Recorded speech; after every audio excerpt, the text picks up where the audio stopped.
Em meio à expansão do Reino Unido por algumas regiões do planeta, como o continente africano e a Índia, uma coisa gerava grandes problemas para a população: as escadas. Feitas às pressas e sem a preocupação de uma regularidade, muitas pessoas encontraram seu fim da mesma forma que os inimigos de Nazaré Tedesco em Senhora do Destino. Só que não eram apenas as escadas íngremes e sem corrimão que causavam estragos no século XIX. E é sobre isso que eu vou falar agora. Eu sou Ivan Lima e é um prazer receber você aqui.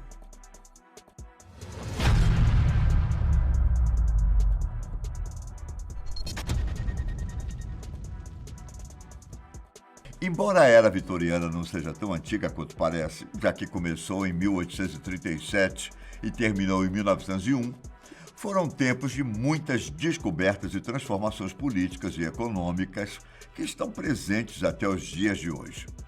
Claro que de uma forma melhorada e mais moderna. O fato é que testes eram feitos com as novidades, só que não eram tão confiáveis como atualmente. Por exemplo, nos séculos XVIII e XIX, o elemento químico arsênico chegou a ser usado para pintar determinados produtos de verde, como roupas e papéis de parede.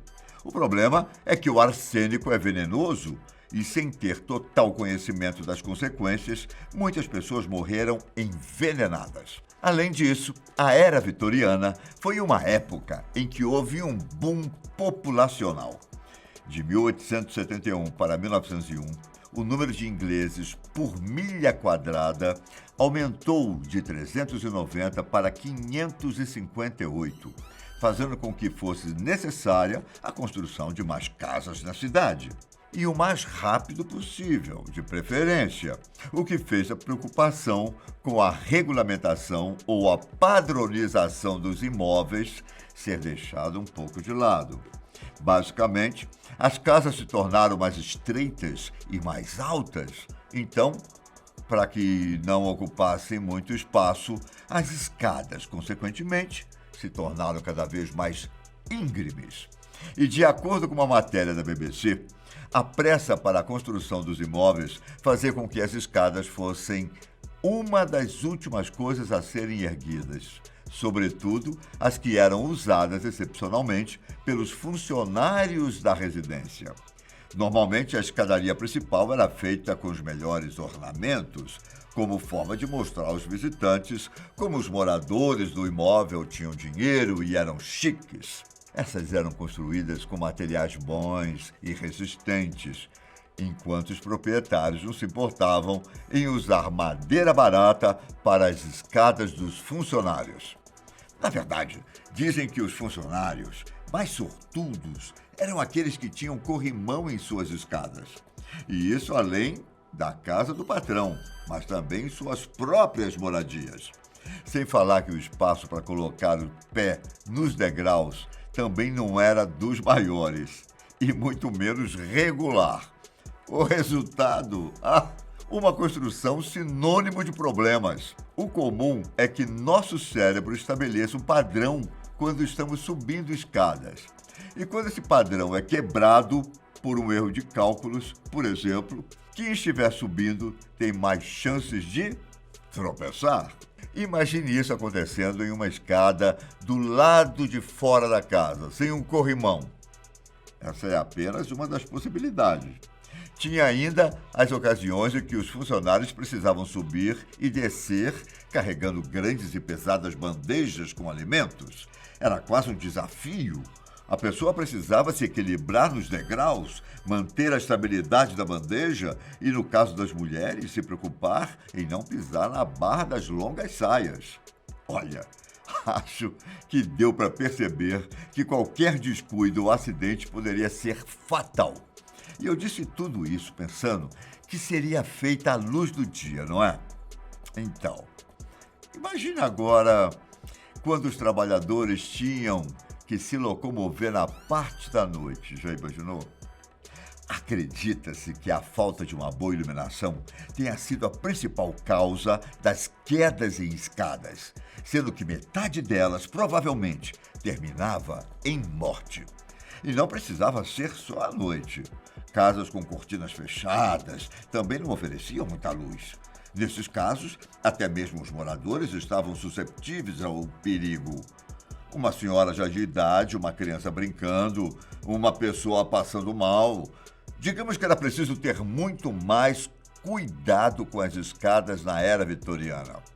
O contexto só começou a mudar a partir de 1890, quando a Lei de Saúde Pública permitiu que autoridades elaborassem normas a respeito das estruturas de lareiras, pisos e, claro, escadas.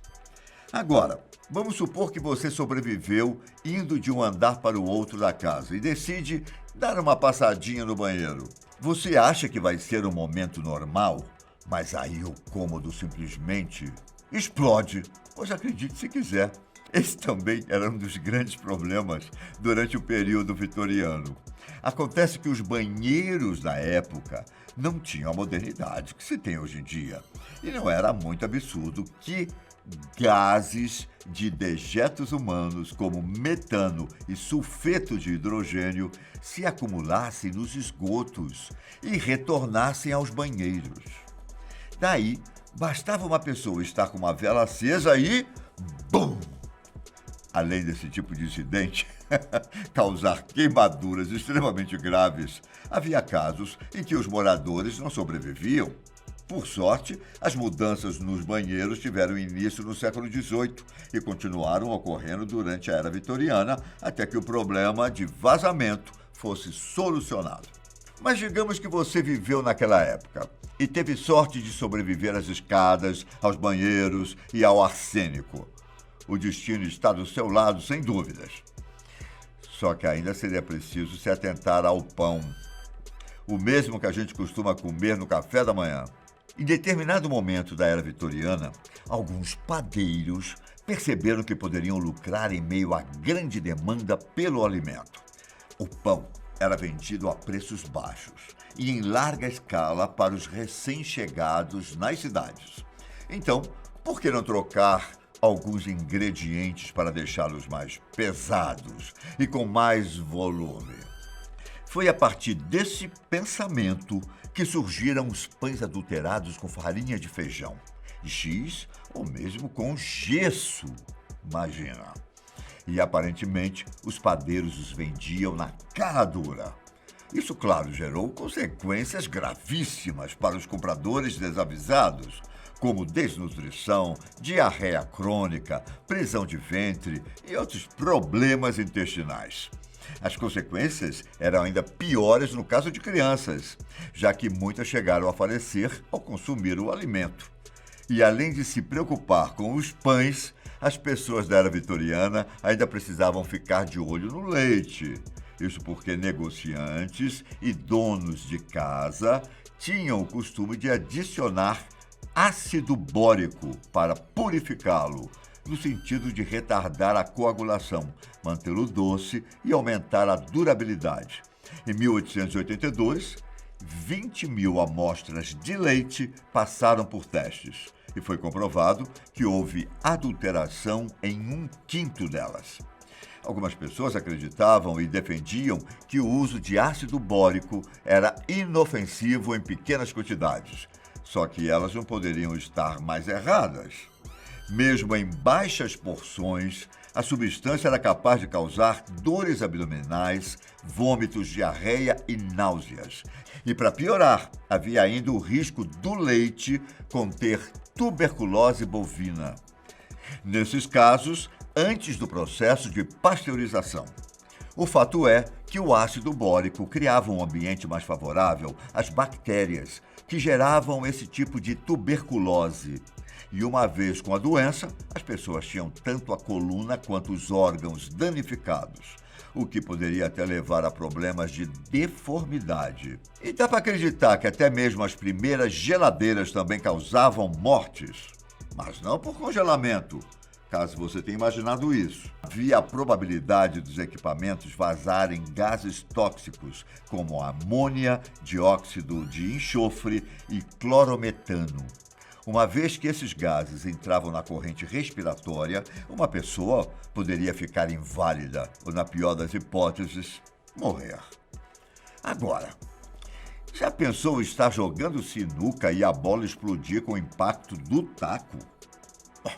Olha, se as bolas de hoje em dia fossem feitas da mesma forma que alguns objetos na era vitoriana, talvez isso acontecesse com mais frequência do que a gente pode imaginar.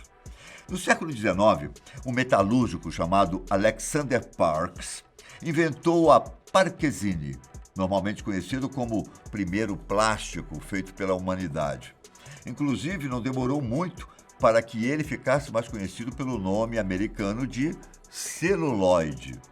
Mas isso não vem ao caso agora.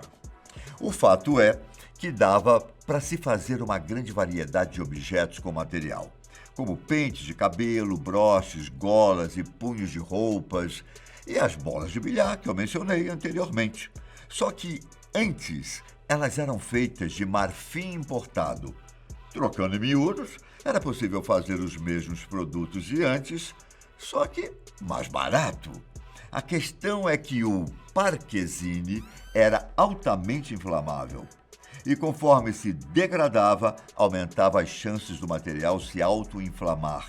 Isso por si só já era bastante perigoso, mas ainda havia um detalhe. O Parkezine era capaz de explodir com impacto.